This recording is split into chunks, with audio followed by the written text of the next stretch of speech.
Hi అండి.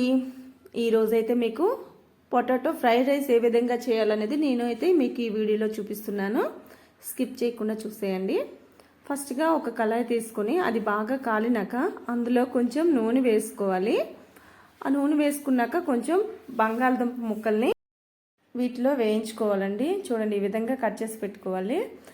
దీంట్లోనే కొంచెం ఉప్పు అలాగే కొంచెం పసుపు వేసుకొని బాగా వేగనివ్వాలండి.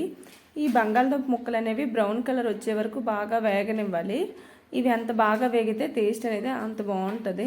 ఇవి బ్రౌన్ కలర్ వచ్చిన తర్వాత ఒక ప్లేట్లో తీసి పక్కన పెట్టుకొని అదే కళాయిలో కొంచెం ఉల్లిపాయ ముక్కలు అలాగే పచ్చిమిరపకాయ ముక్కలు కరివేపాకు కలిపి బాగా వేగనివ్వాలి. ఈ విధంగా వేగినాక మనం ముందుగా వేపించి పెట్టుకున్నాం కదా బంగాళదుంప ముక్కల్ని, వాటిని దీంట్లో కలిపేసి బాగా ఫ్రై చేయాలి. ఆ తర్వాత కొంచెం కారం అలాగే కొంచెం ధనియాల పొడి అలాగే కొంచెం జీలకర్ర పొడి గరం మసాలా వేసుకొని బాగా కలపాలి. ఆ తర్వాత కొంచెం అల్లం వెల్లుల్లి పేస్ట్ అనేది యాడ్ చేయాలి. దీనివల్ల కర్రీ అనేది టేస్ట్ అనేది బాగుంటుంది.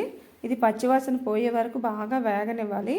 ఈ విధంగా బాగా కలుపుకున్నాక మనం ముందుగా తీసి పెట్టుకునే అన్నాన్ని ఈ కర్రీలో వేసిస్తే బంగాళదుంప ఫ్రైడ్ రైస్ అనేది ఈజీగా అయిపోతుంది.